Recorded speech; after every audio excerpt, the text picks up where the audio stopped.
বাংলাদেশ জাতীয়তাবাদী দল যদি আপনাদের সমর্থনে, আপনাদের ভোটে সরকার পরিচালনার দায়িত্ব পায়, ইনশাআল্লাহ আপনাদের এই দুর্গম চরাঞ্চল সড়ক পথে রায়পুরার মূল ভূখণ্ডের সাথে সংযুক্ত হবে ইনশাআল্লাহ।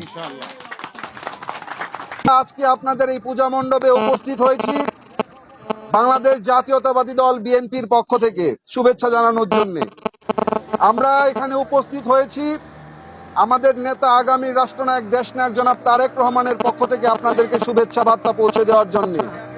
আমরা আজকে আপনাদের এই পূজা মণ্ডপে উপস্থিত হয়েছি আমার নেত্রী, দেশনেত্রী বেগম খালেদা জিয়ার শারীরিক সুস্থতা কামনায় আপনারা প্রার্থনা করবেন সেই আর্জি নিয়ে। আপনারা আপনাদের এই পূজাতে, আপনাদের প্রার্থনায় আমাদের নেত্রী, দেশনেত্রী বেগম খালেদা জিয়ার জন্য আপনারা প্রার্থনা করবেন। তিনি শারীরিকভাবে অসুস্থ। আপনারা জানেন দীর্ঘ একটি ফ্যাসিজমের পতনের পর আমরা একটি যুগ সন্ধিক্ষণে আছি। আগামী ফেব্রুয়ারিতে নির্বাচন হবে, জাতীয় নির্বাচন। সেই নির্বাচনে আমার দল, বাংলাদেশ জাতীয়তাবাদী দল অংশগ্রহণ করবে এবং সরকার গঠন করবে আপনাদের সমর্থন নিয়ে ইনশাআল্লাহ। বক্তব্য রাখার পূর্বে এই পূজা মণ্ডপের সাধারণ সম্পাদক কতগুলো কথা বলেছেন। আসলে কথাগুলো সত্য। এই দুর্গম চরাঞ্চল, এখানে আসলে উন্নয়নের ছোঁয়া একটু কমই হয়েছে। এখানে উন্নয়ন হয়নি বললেই চলে। এই ইউনিয়নে কিছুদিন পূর্বে মাত্র একটি পাকা রাস্তা হয়েছে। এই ইউনিয়নে কোথাও কোনো পাকা রাস্তা নেই, শুধুমাত্র বাজারের ভিতরে একটি ছোট রাস্তা হয়েছে, পাকা রাস্তা। তো আমার দল, বাংলাদেশ জাতীয়তাবাদী দল, যদি আপনাদের সমর্থন নিয়ে, আপনাদের সহযোগিতায় যদি রাষ্ট্র পরিচালনার দায়িত্ব পায়, অবশ্যই অবশ্যই আমার দল মির্জাচর ইউনিয়নকে উন্নয়নের রোল মডেল হিসেবে উপস্থাপন করবে। এই নদী বেষ্টিত ইউনিয়ন, এখানে আসলে উন্নয়নের অনেক জায়গা আছে। এখানে যোগাযোগ ব্যবস্থা, সড়ক পথ এবং নৌপথ দুটোই। সড়ক পথ আমাদের এই জায়গায় অপ্রতুল। আমরা রাষ্ট্র ক্ষমতায় গেলে, রাষ্ট্র পরিচালনার দায়িত্ব পেলে সড়ক পথ ইনশাল্লাহ হবে। আর নৌপথ তো আছেই আপনাদের। আমরা শহীদ প্রেসিডেন্ট জিয়াউর রহমানকে আমাদের আদর্শ হিসাবে মানি। আমাদের আদর্শের জনক শহীদ প্রেসিডেন্ট জিয়াউর রহমান। জিয়াউর রহমান আমাদেরকে শিখিয়েছেন বাংলাদেশি জাতীয়তাবাদ। সেই জাতীয়তাবাদ কোনো ধর্মে, কোনো বর্ণে, কোনো রঙে কোনো ভেদাভেদ নেই। এখানে আমরা যারা আছি, বাঙালি, অবাঙালি, মুসলমান, বৌদ্ধ, খ্রিস্টান, সকলেই একটা পরিচয় আমাদের, আমরা বাংলাদেশি। আপনারা জানেন আমার দল, বাংলাদেশ জাতীয়তাবাদী দল 31 দফার দ্বিতীয় দফায় একটি শব্দ উচ্চারণ করেছে, রেইনবো নেশন। একটি রাষ্ট্রে ভিন্ন মতাদর্শের, ভিন্ন ফিলোসফির, আইডিওলজির ভিন্ন ভিন্ন গ্রুপ থাকবে, অবশ্যই শান্তিপূর্ণভাবে সহাবস্থান থাকবে।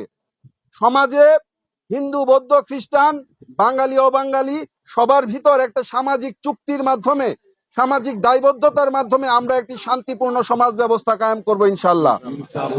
আমার দল, বাংলাদেশ জাতীয়তাবাদী দল, রাষ্ট্র পরিচালনার দায়িত্ব পেলে অবশ্যই এই রেইনবো নেশন যে শব্দটি উচ্চারণ করেছে সেটি কার্যকারিতা ইনশাআল্লাহ এই দেশে প্রমাণ করবে। আর আমি একজন মুসলমানের সন্তান। আমার ধর্ম ইসলাম। আমার নবী হযরত মুহাম্মদ সাল্লাল্লাহু আলাইহি ওয়াসাল্লাম তার বিদায় হজের ভাষণে স্পষ্টতই ঘোষণা করেছেন যে আরবরা অনারব থেকে শ্রেষ্ঠ নয়, তদ্রুপ অনারবরাও আরব থেকে শ্রেষ্ঠ নয়। স্পষ্টতই ঘোষণা করা হচ্ছে যে কেউ কারোর চেয়ে শ্রেষ্ঠ নয়, আমরা সবাই সমান। ইসলাম মানবতার ধর্ম, আমরা যে ধর্ম সেটা মানবতার ধর্ম। সেই ধর্মকে ব্যবহার করে যদি কোনো উগ্র পন্থা এই রাষ্ট্রে কায়েম করার চেষ্টা করা হয়, এদেশের জনগণ, এদেশের জাতীয়তাবাদের প্রত্যেকটি সৈনিক সেটিকে প্রতিহত করবে ইনশাআল্লাহ।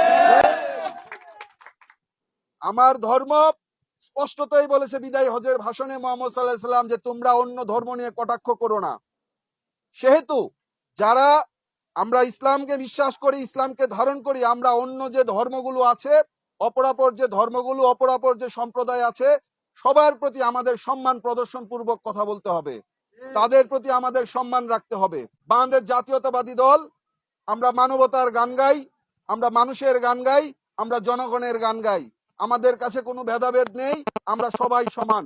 আমাদের নেতা শহীদ প্রেসিডেন্ট জিয়াউর রহমান আমাদেরকে তাই শিখিয়েছেন। আমাদের নেত্রী দেশনেত্রী বেগম খালেদা জিয়া আমাদেরকে তাই শিখিয়েছেন এবং দেশনায়ক জনাব তারেক রহমান আমাদেরকে তাই শিখাচ্ছেন। আমরা প্রতিনিয়তই শিখছি, সবাই সমান, সেখানে কোনো ভেদাভেদ নেই। আমরা হিন্দু মুসলমান সবাই সম্প্রীতির ভিতরে আমরা শান্তিপূর্ণ অবস্থান করব।